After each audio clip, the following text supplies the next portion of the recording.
Joshi, I'm going to hand it over to you. Two things I love are newsletters and local news, and a third being kind of member models and subscription. And I think you hit all three. So without further ado, let's hear from the person you've come to hear today.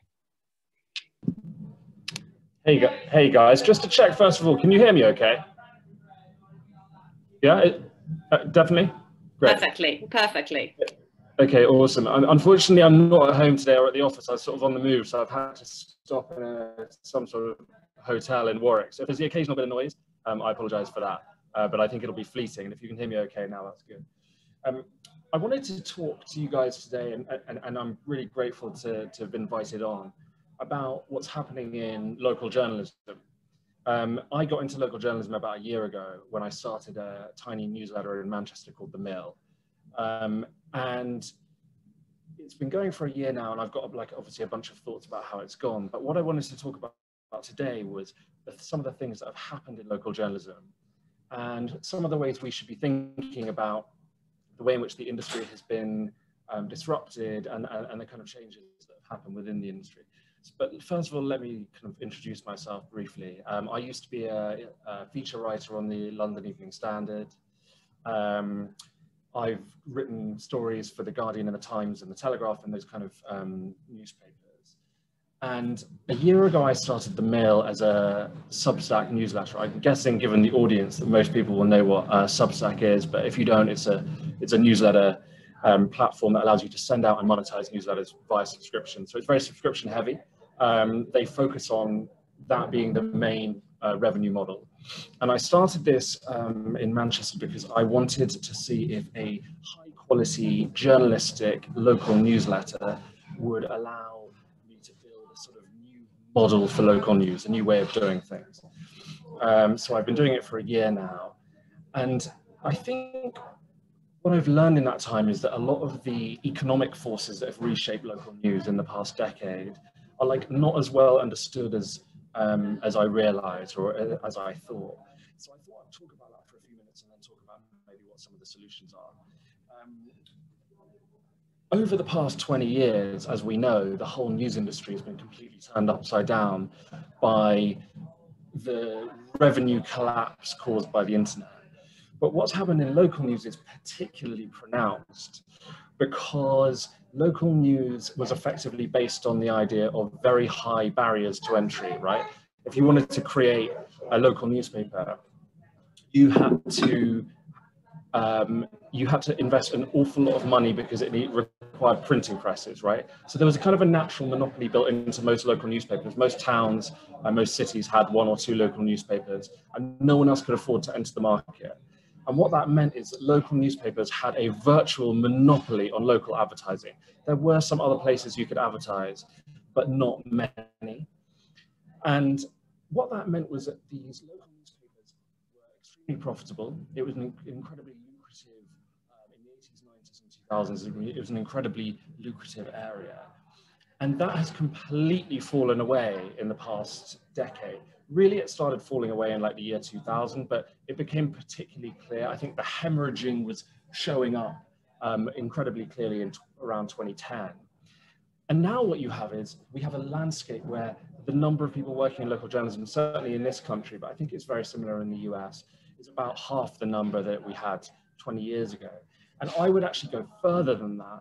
I would say the number of people who are actually doing what you would recognize as journalism, they are given time to work on stories, speak to sources, dig up data, find documents, would probably be a quarter of the number that it was 20 years ago. So we're talking about a massive economic collapse happening within a sector that's clearly really important for local democracy. It's important for people's lives, the enrichment of their lives, because it's giving them information about where they live. And the reason that's been particularly destructive in local journalism is because the business models that have been created on the internet to sustain content, saying journalism, principally online advertising, are particularly ill-suited to to local journalism, right? Because in online advertising, particularly programmatic advertising, you make very little revenue per user. So you need to stack up loads and loads of users. So if you look at kind of BuzzFeed or Vice, that business model isn't like an amazing business model for them, but it definitely works. Like they can break even or they can make a small amount of profit because most of their stories are written to be read by, you know, tens of millions of people, billions of people, certainly hundreds of thousands would be like an expectation of the average story. Obviously, you can see how that is orthogonal, as they say, to the ambitions of local news, which is about serving smaller numbers of people. And so the main dominant business model that has sort of replaced what we used to have in media has been much better suited to national outlets than local ones. I don't think it's been particularly well suited to national ones, but it's been particularly badly suited to local ones. So what we've had is we've had local outlets who have to adopt a business model that really doesn't match with their objectives. If you think about what the local news is about, it's about taking a relatively small number of people, even if it's like a city like Manchester, which is like 600,000 in Manchester, 3 million people in Greater Manchester, it's still a relatively limited audience compared to a national or global one. And they've adopted a business model that means they have to basically get tens of millions of viewers a month in order to make money. And that's been really destructive, not only because the revenue hasn't come, right? The revenue they've been losing in print and the revenue they've been losing from local advertisers has not been compensated for by the revenue they're making from online advertising via programmatic. But also, it's forced them to do a bunch of stories and a bunch of content that is not within the wheelhouse of what I think most people on this call would define as local journalism. So if you guys go on a local journalism site now, so you go on, I won't name any, but if you go on a local journalism site, unfortunately, you are quite likely to find a lot of stories that are not particularly journalistic in their content. They might be about a character from, you know, a participant in Love Island, something they said on Instagram. They might be often about like a beef that was created this morning on morning TV. Piers Morgan was a huge boon for local newspapers because they wrote up every time he said something controversial on the morning TV. You know, I had a morning where I went on a big regional newspaper and I found 5 different stories about Piers Morgan on their website, and none of them have anything to do with local news, right? But they are the way you can make this model pay for itself because they are stories that can be read anywhere in the country. There's a particularly bizarre line of stories that a lot of regional newspapers do, which is every time Martin Lewis, the money-saving expert, appears on TV, they write up his appearances because loads of people will click on that via Google, whether or not they live in that regional area or not. So there's this huge line every day of regional newspapers writing up Martin Lewis warns anyone with a passport that they need to, whatever. And it's clickbait. You have to check to know what the actual warning is. So I guess the point I'm trying to make here is, and I think it's like a point that's probably too tedious for most people to think about, but for this audience it's probably okay, is that the massive structural business model problems that have been created in media globally are particularly acute for local news. The business model of online advertising has been particularly poorly suited, and it's pushed local news in a bunch of directions that aren't particularly good for trust. In fact, they really damage trust at a local level.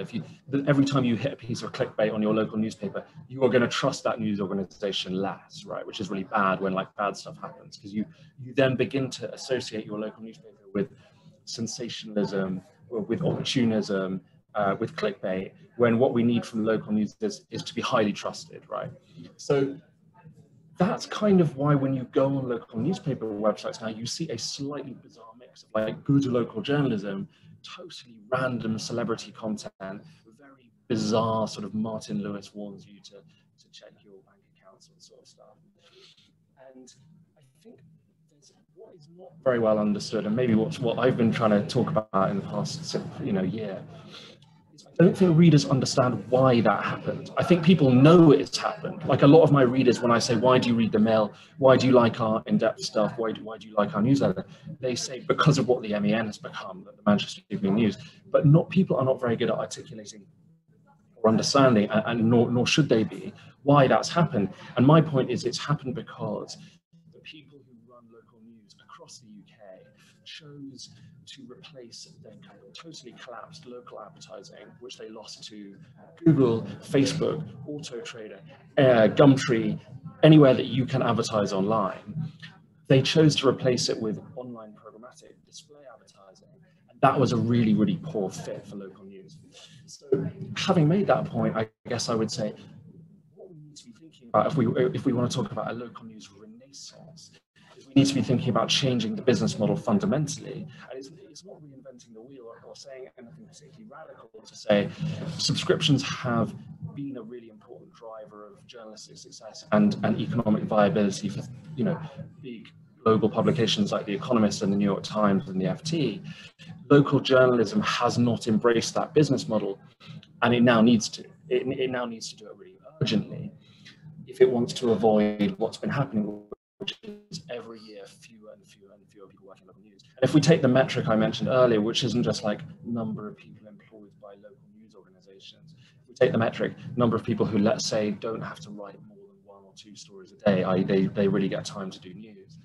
What we need to see is we need to see a renaissance where way more people have jobs in which they are allowed to do that, in which they are allowed to do effectively old school reporting, what I think most people on this call would just say like journalism is, calling sources and looking up documents.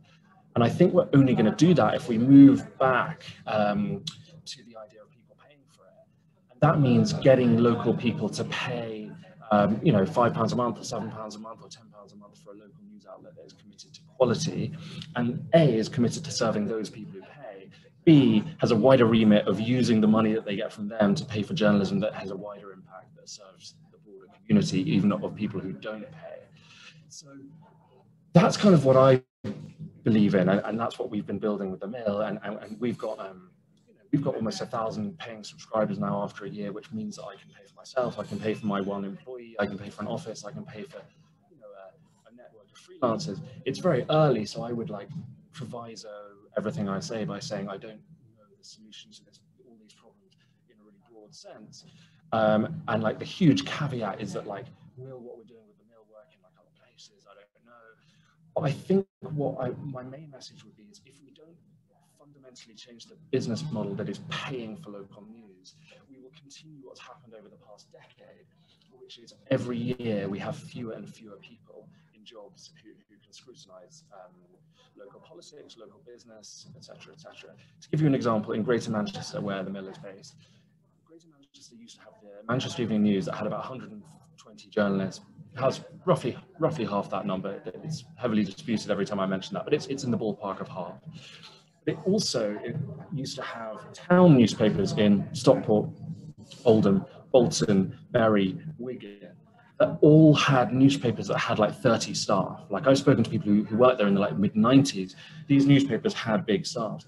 Now, I don't know how much people on this call care about like the local journalism scene in Bolton, but the effect of those newspapers going from 30 people, journalists, you know, including sub-editors, editors, frontline reporters, down to like 5 or 6, or in the case of 2 of those towns I've just mentioned, not having any kind of meaningful newspaper at all, is that there's just much less scrutiny of local institutions. There's also just much less of the kind of journalism that I think we all believe in, which is like journalism that brings people joy, and journalism that brings about a greater connection with the places that you live, journalism that helps you to understand the local education system, journalism that helps you to understand the people who live locally around you in different circumstances that you might not meet.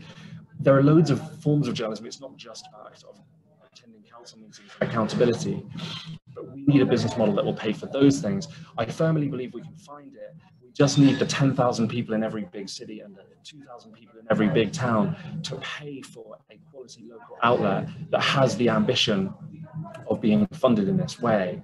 And I think that's possible. I think that's very doable. I think what we've done with the first year in the Mill like shows it's conceivably like a good model. There are people in the US doing it. I now get like a call from someone every month or maybe every few weeks who wants to do this in a different city. So I think there is an emerging ecosystem of local news that is not going to be funded by online advertising in terms of like programmatic and display. It is not going to be distracted into writing stories about Martin Lewis and Love Island and that kind of thing. And it's going to take its mandate of local journalism seriously. I think that's achievable. I think that's doable. It requires investment, sure. It requires people to be able to get bits of money off organizations in terms of grants or in terms of investment. But I think it's really doable. And I think in 5 years, I think we'll probably say that the renaissance of local journalism, if it has happened, has come from these kinds of initiatives. I don't necessarily mean me or mine, but I mean like the dozens of people who will do this kind of thing.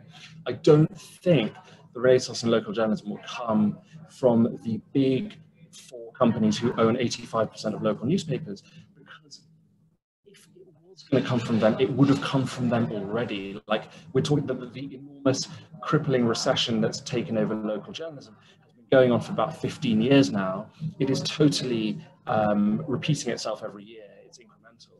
And I can't see the signs of a turnaround. And I think the final thing I would say, and maybe it's a little bit pessimistic, is to say, when people talk about local journalism on panels and on podcasts and on things like this, there's often a desire from people who work in local journalism to focus on metrics that are going to make them feel better about how things are going. How many million page views has a regional journalism site had? Or like, how many new jobs is a big company that owns lots of local journalism websites creating that year? I think you need to keep your eye on the ball, though. How many people in this country are employed in journalism jobs covering local areas that have enough time to do real reporting? If you measure that, you're going to see absolutely horrific declines in the past 15 years. And I think that until we turn around that problem, we can't talk about a meaningful local journalism renaissance. But I think we will, and I think it'll happen. So I think that was about 18 minutes. So I'll hand back to you. Joshi, thank you. And yes, it was we had a few struggles with the sound, but we got it, and it was really interesting for me. I'm ex-Johnston Press, so yeah, always very interested in local, and I love this concept. There's a question from Jackie in the chat around about what you cover with a small staff, given as a newsletter format. So yeah, what are you covering? Kind of local events and what's happening today in Manchester, or is it kind of local politics? What are you covering in the newsletter? Yeah, okay, cool. Jackie, so I've just seen your message. So curious to know more about what the Mill is choosing to cover editorially with a small staff and give its newsletter format. Yeah, so like, obviously when you're tiny, when you're starting out, I didn't have to bring in any investment or anything like that. So when you're really small at the beginning, you have to pick really carefully what you're going to cover. We're not able to deploy 20 journalists and do like every single beat. So what we have to do is we have to try and find stories where we're speaking to experts, speaking to sources, and speaking to people in the community will actually add value.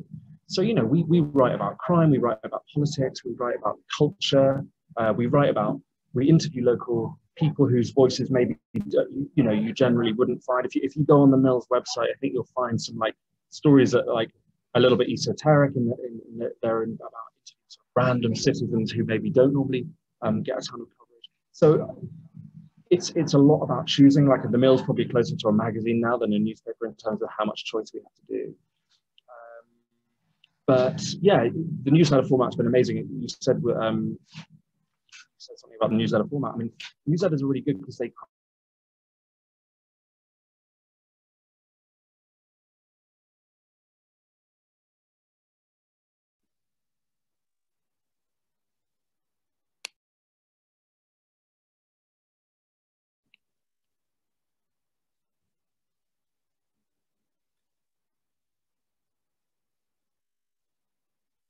don't know whether we lost Joshi or if it's just me. Yes, okay, it's not just me. Okay, I think we might. I think the hotel Wi-Fi might have given up the ghost, which is a shame because I think there's so many rich kind of conversations we can have off the back of local journalism. And yes, I would be very interested to hear how they got to 1,000 subscribers a month, and whether Substack, how many of those are brought in by Substack, or if it's word of mouth or advertising. So I think unless he reappears in the next kind of minute or two, let's give him one more minute, and if not, we might have to call it a day and all go and subscribe to the mill so we can learn a little bit more. Yeah, apologies for the sound. It sounded like he was struggling to get from one location to another. A journalist on the move, that is. So thank you very much for sticking with us, and yeah. And we'll bring you another Hacks Hackers soon. Just you let us know whether you think it's better as a lunchtime, short talk, an evening talk, and we'd love to hear from you. So thank you very much for coming today. It's been lovely to see some faces as well. I presume Liz turned some cameras off thinking that might help with the streaming. Yeah, I'm glad that we got to where we got to with the talk, and hope to see some of you in person at some point soon. So thank you. Bye, everybody.